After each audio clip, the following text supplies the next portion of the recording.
Welcome, everybody, back to the Friar Talk podcast and YouTube channel. Today, we're going to be talking about Austin Nola. Now, he just had a thumb injury, and he was going to be out for the season. And over his short stint in San Diego, about a year and a half now, his career has been really plagued by injuries. And I think some people have decided to put this like, oh, he's injury-prone tag on him.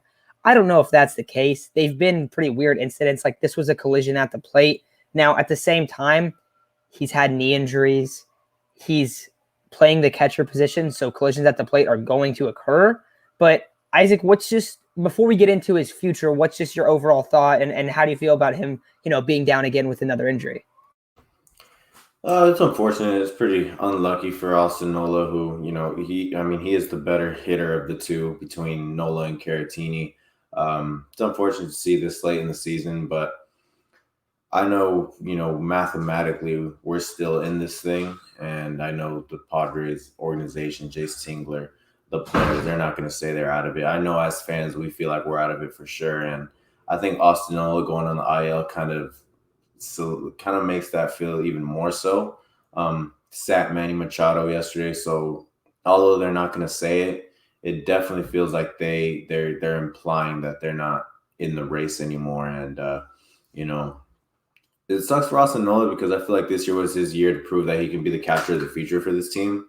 I don't think he proved that. I won't say that he won't be on the team next year. Of course, I'd like him to be on the team next year. I think he's a great catcher behind the plate. The one issue I have with him is he does not provide power at the plate, but that's what we got a guy down in the minors for, Luis Campusano. I'm kind of hoping he improved his defensive, his just improved behind the plate, because I know at the plate he can be a really solid power hitter for us. Kind of like a Will Smith. Not a very good. I don't think Will Smith is a very good defensive catcher, but hit some bombs, and hopefully he's a starter next year. But Nola can be very good. He can catch Blake Snell. He can catch Joe Musgrove, whatever it is. And, Yu Darvish is going to have to find a new personal catcher because Victor Caratini can't be on this team next year. Yeah, I'm kind of feeling the same way with you. Before we get into the future of this catcher spot and how it'll look in 2022, I just want to go over Austin Nola's numbers really quickly. This year, I don't know if you know this, Isaac, his OPS plus is 100. So he is playing average. He hit 272, 340 on base. So, okay, that looks pretty promising. And then his slugging was under 400 at 376. And while that's really concerning, that doesn't resemble who he was in Seattle, which is, it makes you think like, okay, why are these numbers so different? Because last year in San Diego, his slugging was only 381. So throughout his whole time in San Diego, he hasn't put up a 400 slugging. And when he was on the Mariners in 2019, he had over a 450 slugging. And then in 2020, before he was traded, now granted, that was only like 100 at-bats, he had over a 530 slugging. So his slugging numbers, they're really bad. Like, they are not good. And that's like at a position like catcher, like you want at least a little bit of pop. This year he only hit 2 home runs. In 2019 on the Mariners, he had 238 at-bats and he hit 10 bombs. And then he hit 5 bombs and I think it was 110 at-bats the next year. So I think that the power numbers have dropped off a lot. This year, I saw yesterday, if you guys did not watch Chase, and this is why Chase is not on, Chase had a 4-hour episode yesterday. He was talking about, when I was listening, he was talking about Austin Nola for a while, and he was talking about how it's really hard for him to generate any power when he's had so many knee issues. So it's hard to look at it and go, all right, this is a guy that provides zero power, because we don't really know if that's the case, because he's shown that he does have at least a little bit of power. Nothing crazy. Like, he's not going to go up there and hit 30 bombs in a year. Like, no. But 15 to 20, I think that's what you want out of him. Unfortunately, he has not done that in San Diego. So it's a bit concerning, but behind the plate and in the offseason, one of my buddies, we were going to do it this year, but it just kind of didn't work out. One of my good friends, he's a college catcher. He's going to talk about how he just loves the way that Austin Nola calls games. He thinks he is the best game caller in the league. And this dude's a Red Sox fan, so he doesn't have any bias in it. Like, he literally thinks Austin Nola is that good. So I think when you start talking about moving into next year, I definitely believe that Austin Nola is a part of that picture, but you need to have a better hitting catcher there as well. Webster Rivas is going to be called up right now. I don't really like that. I would rather them call up Campusano, like get him some ABs, get him a little bit of an opportunity. Maybe they're just waiting to have it reset next year. But Luis Campusano should be on the active roster opening day next year. I think that they need to show all right, he looked really good in AAA this year. Let's bring him up. He struggled early on. He was making a massive jump. As if you remember, right? He was like high A, and then he went to the pros. Like, there's going to be a huge talent difference in that. So Luis Campusano is the catcher of the future. I think heading into next season, I think Austin Nola my guess would be that Austin Nola catches 3 games, Campusano catches 2 games. And if there's a DH, I think Luis Campusano will often be the DH as well on those off days. So I would give Nola that 1A spot, Campusano that 1B spot. I don't expect Caratini to be back. Maybe they do keep him back, and he's like the third catcher that's kind of a reserve day. I don't think that's how you I don't think that's the best way to use your roster spots.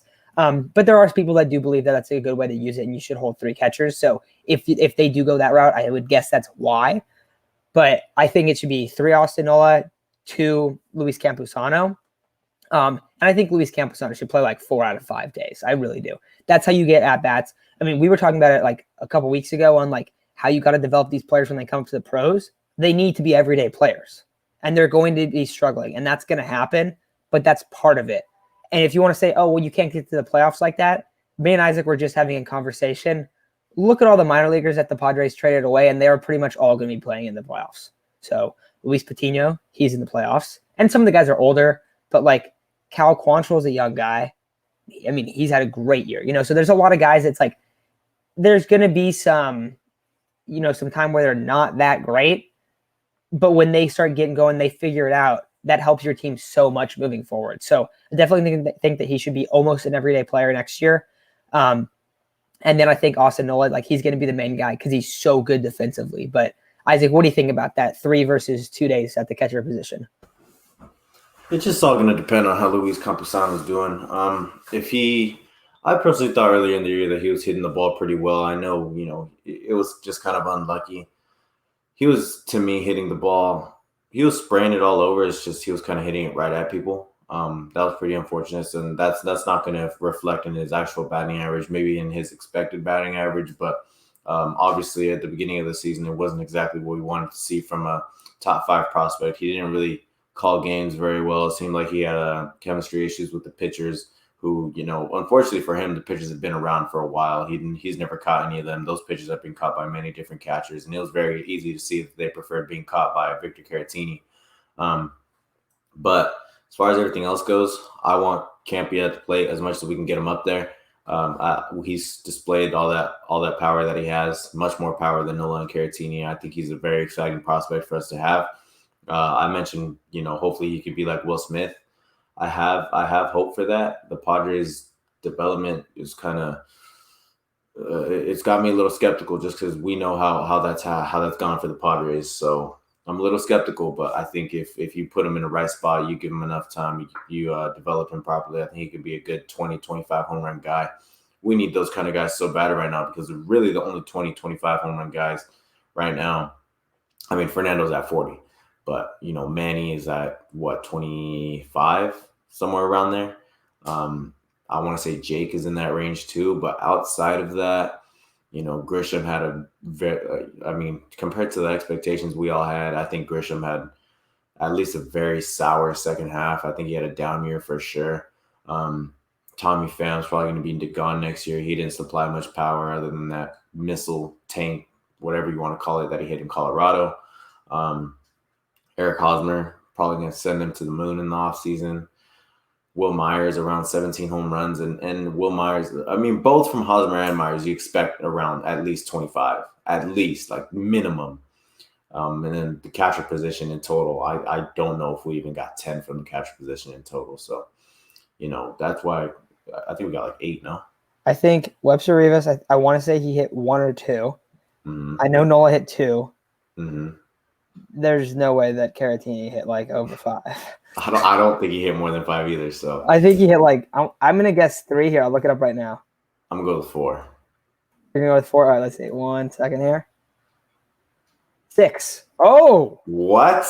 Victor When? Caratini. When? He did have the grand slam. That's like the one I really, really remember. Okay. Yeah.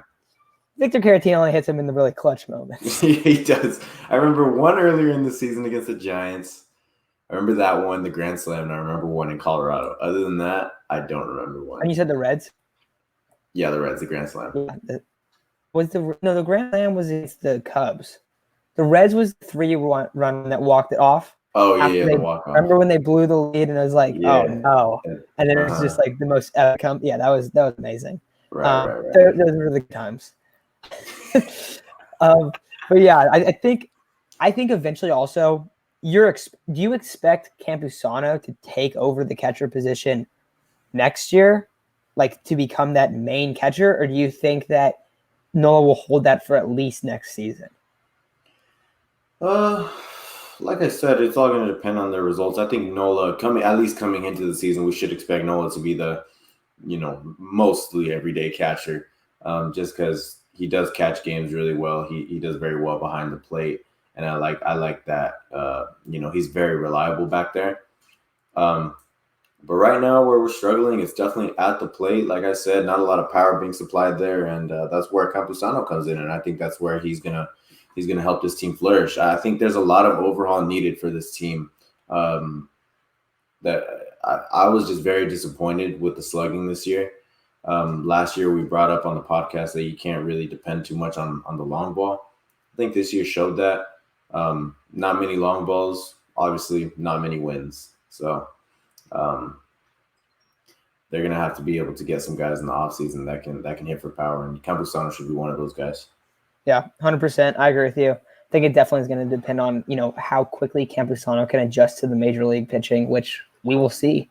But he should be on that opening day roster. I know that we both believe that, and I guarantee you that Chase believes that as well. So, but I think that's going to do it for today's episode. If you guys have about 4 hours to kill, you can go watch Chase's live stream. He was going at it for a while. And I think when he ended, there were like 20 people in there. So that's super cool that he was in there for so long. So many other people were. So appreciate that a ton. Also, we are very, very close to 1,000 subs. If you guys watch our videos, you enjoy them, and you're not subscribed, please do. It helps a ton. We're also this weekend, we are going to hit a 100,000 views, I want to say. So some milestones are coming up. So pretty exciting stuff. But yeah, so thank you all for listening, and we'll be back tomorrow with Padres content.